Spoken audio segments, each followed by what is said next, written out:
हम पढ़ रहे हैं एनसीईआरटी क्लास 6 चैप्टर 1 जिसका कि टाइटल है क्या, कब, कहाँ और कैसे। ये वीडियो का दूसरा पार्ट है। पहले पार्ट में हमने जाना था कि अतीत के बारे में हम क्या क्या जान सकते हैं और पहले के लोग कहाँ रहते थे। और ये मैप दिया हुआ है इंडियन सब कॉन्टिनेंट का, जिसमें कि नर्मदा रिवर के बारे में चर्चा किया गया है कि नर्मदा नदी के तट पर रहने वाले आरंभिक लोग जो थे वो कुशल संग्राहक थे, मतलब स्किल्ड गैदरर थे और हंटर भी थे। इसके बाद चर्चा किया गया है सुलेमान और किर्थल हिल के बारे में, जहाँ लगभग 8000 वर्ष पूर्व स्त्री पुरुषों ने सबसे पहले गेहूं तथा जौ जैसी फसलों को उपजाना आरंभ किया और उन्होंने यहाँ पर पशुपालन भी स्टार्ट किया। भेड़, बकरी, गाय, बैल इन जैसे पशुओं को पालतू बनाना स्टार्ट किया और यहाँ के लोग गांवों में रहते थे। अगला है गारो हिल और विंध्या रीजन, इसके बारे में। इन क्षेत्रों में भी कृषि का विकास हुआ, जहां सबसे पहले चावल उपजाया गया और जहां सबसे पहले चावल उपजाया गया वो ये विंध्य रेंज जो है इसके नॉर्थ में था। इसके बाद चर्चा किया गया है इंडस रिवर और इसके ट्रिब्यूटरीज के बारे में, जहां 4700 वर्ष पहले नदियों के किनारे कुछ आरंभिक नगर फले फूले। इसके बाद चर्चा किया गया है गंगा और इसका जो ट्रिब्यूटरी है सोन रिवर, इसके बारे में। इसके तटवर्ती इलाकों में नगरों का विकास लगभग 2500 वर्ष पूर्व हुआ और गंगा के दक्षिण का जो एरिया था, नदियों के आसपास का एरिया, वहाँ प्राचीन काल में उस एरिया को मगध नाम से जाना जाता था, जो कि अभी बिहार है।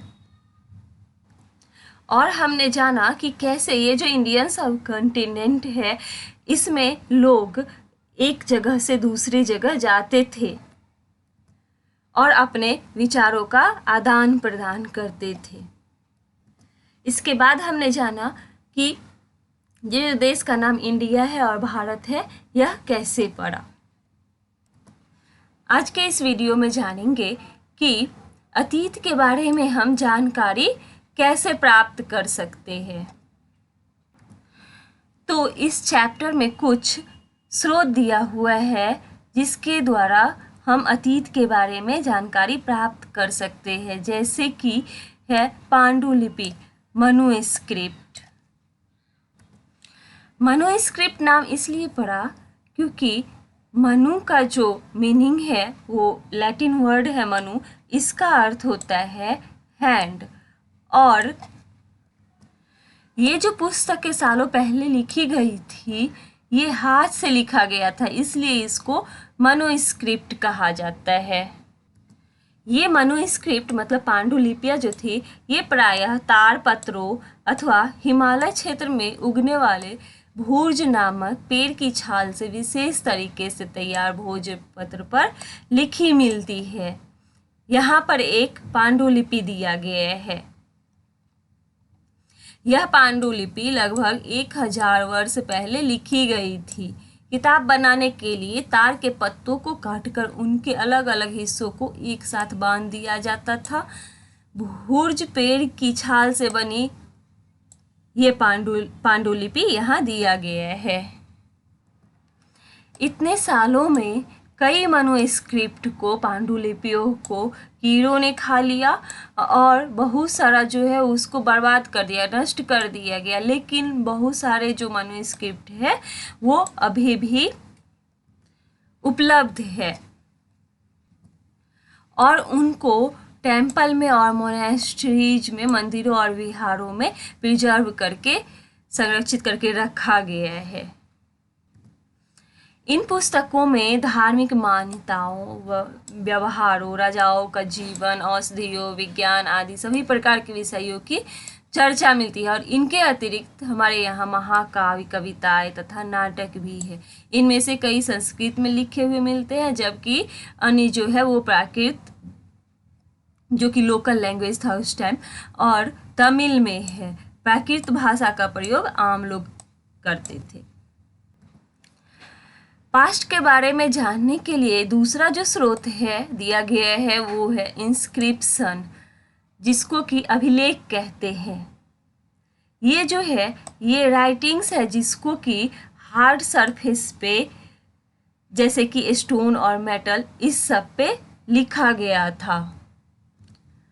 तो हार्ड सरफेस पे जो भी राइटिंग मिलता है लिखा हुआ उसको कहते हैं इंस्क्रिप्शंस। कभी कभी शासक और अन्य लोग अपने आदेशों को इस तरह से लिखवाते थे हार्ड सरफेस पे, ताकि लोग उन्हें देख सके, पढ़ सके और उनका पालन कर सके। इस उद्देश्य से अभिलेख, इंस्क्रिप्शन लिखवाया जाता था।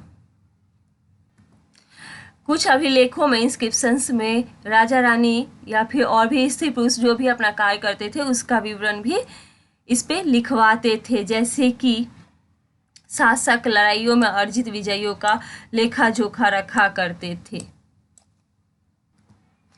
ये अभिलेख दिया हुआ है जो 2250 वर्ष पुराना है। यह अभिलेख वर्तमान अफगानिस्तान जो है इसके कंधार से प्राप्त हुआ है। और यह जो अभिलेख है यह अशोक नामक शासक के आदेश पर उत्कीर्ण करवाया गया था, जिसके बारे में हम बाद के चैप्टर्स में पढ़ेंगे। और जब हम कुछ लिखते हैं तो हम लिपि का प्रयोग करते हैं, और ये जो लिपियां होती है ये अक्षरों अथवा संकेतों से बनी होती है। तो लिखने में लिपि का प्रयोग किया जाता है जिसमें कि अक्षर और संकेत आते हैं, और जब हम कुछ बोलते हैं या पढ़ते हैं तब हम एक भाषा का प्रयोग करते हैं। और ये जो अभिलेख है इसमें प्रयुक्त होने वाली यूनानी और अरामेइक नामक दो विभिन्न लिपियों और भाषाएं यूज की गई है। तो लिपि मीन्स स्क्रिप्ट, जिसमें क्या होते हैं, लेटर्स भी होते हैं, अक्षर भी होते हैं और साइंस भी होते हैं, संकेत भी होते हैं। और जब कोई चीज लिखा या फिर बोला जाता है तो फिर उसमें एक लैंग्वेज का यूज किया जाता है। अब अगला सोर्स जो है वो है आर्कियोलॉजिस्ट। अतीत में बहुत सारी वस्तुएं बनाई जाती थी और उसको यूज किया जाता था, और ये सब जो वस्तुएं हैं इनका जो अध्ययन करते हैं, जो व्यक्ति इसका अध्ययन करते हैं उसको आर्कियोलॉजिस्ट कहा जाता है। पुरातत्वविद, ये जो पुरातत्वविद होते हैं ये पत्थर और ईंट से बनी इमारतों के अवशेषों, चित्रों तथा मूर्तियों का अध्ययन करते हैं। ये पॉट्स है जिसको कि 4700 साल पहले यूज किया जाता था। इसके अलावा ये सिल्वर कॉइन है जिसको 2500 साल पहले यूज किया जाता था। तो ये जो आर्कियोलॉजिस्ट होते हैं पुरातत्वविद, वे औजारों, हथियारों, बर्तनों, आभूषणों तथा सिक्कों की प्राप्ति के लिए छानबीन तथा खुदाई भी करते हैं। इनमें से कुछ वस्तुएं पत्थर, पकी मिट्टी तथा कुछ धातु की बनी हो सकती है। ऐसे तत्व कठोर तथा जल्दी नष्ट न होने वाले होते हैं। इसके अलावा पुरातत्वविद जानवरों, चिड़ियों, मछलियों की हड्डियाँ, उनका जो बोन्स होता है उनको भी ढूंढते हैं। इससे उन्हें यह जानने में मदद मिलती है कि अतीत में लोग क्या खाते थे। प्लांट्स का जो रिमेन्स है, वनस्पति के अवशेष, ये बहुत मुश्किल से बच पाते हैं। तो यदि अन्न के दाने अथवा लकड़ी के टुकड़े जल जाते हैं तो वे जले हुए रूप में बचे रहते हैं। अब ये जो मैन्युस्क्रिप्ट, इंस्क्रिप्शन और ये पुरातत्व आर्कियोलॉजी से जो भी जानकारी प्राप्त होती है इतिहासकार को, ये प्रायः इसके लिए स्रोत शब्द का यूज करते हैं। इन्हें सोर्स कहा जाता है। और इतिहासकार कौन होते हैं? हिस्टोरियन, जो अतीत का अध्ययन करते हैं, पास्ट की स्टडी करते हैं। स्रोत के प्राप्त होते ही अतीत के बारे में पढ़ना बहुत रोचक हो जाता है, क्योंकि इन स्रोतों की सहायता से हम धीरे धीरे अतीत का पुनर्निर्माण करते जाते हैं। और इसलिए इतिहासकार और पुरातत्वविद जो होते हैं उन जासूसों की तरह है जो इन सभी स्रोतों का प्रयोग सुराग के रूप में करके अतीत को जानने का प्रयास करते हैं। तो हिस्टोरियन सोर्स किसे कहते हैं? जो इन्फॉर्मेशन, जो जानकारी उन्हें मनुस्क्रिप्ट, इंस्क्रिप्शन और आर्कियोलॉजी से मिलता है, उसके लिए वो सोर्स वर्ड का यूज करते हैं। आपने नोटिस किया होगा कि इस बुक का टाइटल जो है वो है आवर पास्ट्स। यहाँ पर पास्ट को प्लूरल फॉर्म में, बहुवचन में यूज किया गया है।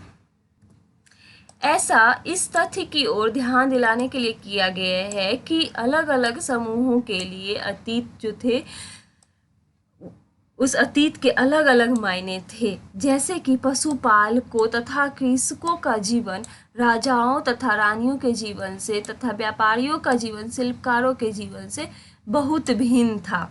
जैसा कि हम आज भी देखते हैं, उस समय भी देश के अलग अलग हिस्सों में लोग अलग अलग व्यवहारों और रीति रिवाजों का पालन करते थे। जैसे अंडमान द्वीप के अधिकांश लोग अपना भोजन मछलियाँ पकड़कर, शिकार करके, फल फूल के संग्रह द्वारा प्राप्त करते हैं अभी भी।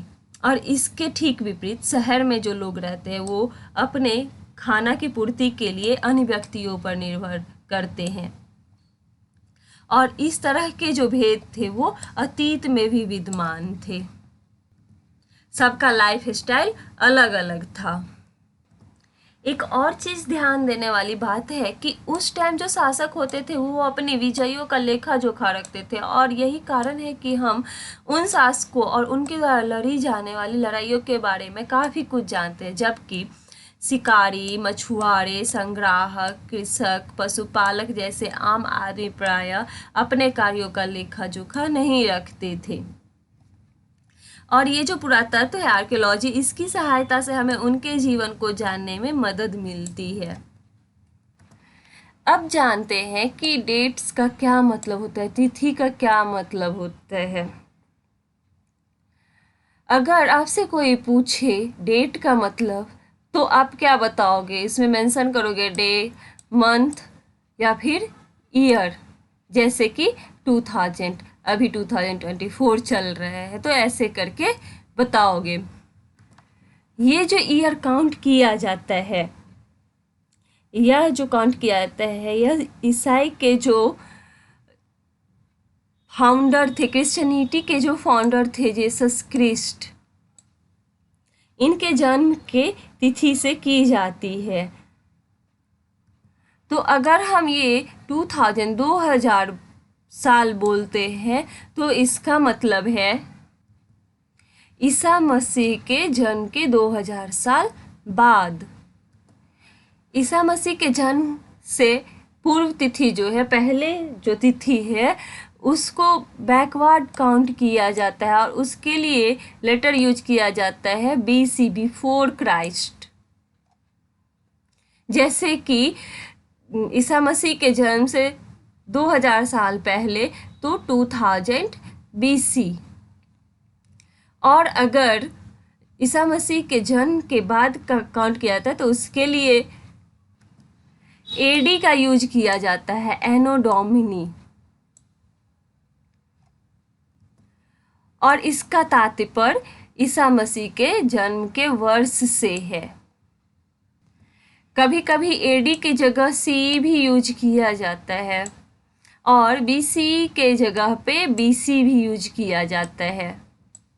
CE का मतलब है कॉमन एरा और BC का मतलब है बिफोर कॉमन एरा। तो ईसा मसीह के जन्म से पहले का जो टाइम है उसको बोला जाता है, ईयर जो है उसको बोला जाता है BC या फिर BC। और उनके जन्म के बाद का जो है एरा, उसको बोला जाता है CE या फिर AD। तो इस वीडियो में हमने जाना अतीत के बारे में, जो जानकारी प्राप्त की जाती है वो उन स्रोतों के बारे में, जैसे कि मनुस्क्रिप्ट, जिसको कि पहले हाथ से लिखा जाता था भोजपत्र पर। दूसरा सोर्स है अभिलेख, इंस्क्रिप्शन, जिसको कि हार्ड सरफेस पे लिखा जाता था। और तीसरा सोर्स है आर्कियोलॉजी। पास्ट में जो लोग वस्तुएं बनाते थे और उसका यूज करते थे, आर्कियोलॉजिस्ट जो होते हैं उसका अध्ययन करते हैं। तो ये तीनों सोर्स हो गया, मनुस्क्रिप्ट, इंस्क्रिप्शन और आर्कियोलॉजी। और हमने जाना तिथियों के बारे में, डेट्स के बारे में, कि ईसा मसीह के जन्म से पूर्व का जो टाइम था उस टाइम को, उस ईयर को बीसी या फिर बीसी बोला जाता है। और ईसा मसीह के जन्म के बाद का जो एरा है उसको सी या फिर एडी बोला जाता है। तो उम्मीद है ये चैप्टर आप लोग का क्लियर हो गया होगा। अगले का चैप्टर फिर हम नेक्स्ट वीडियो में लाएंगे। Thank you.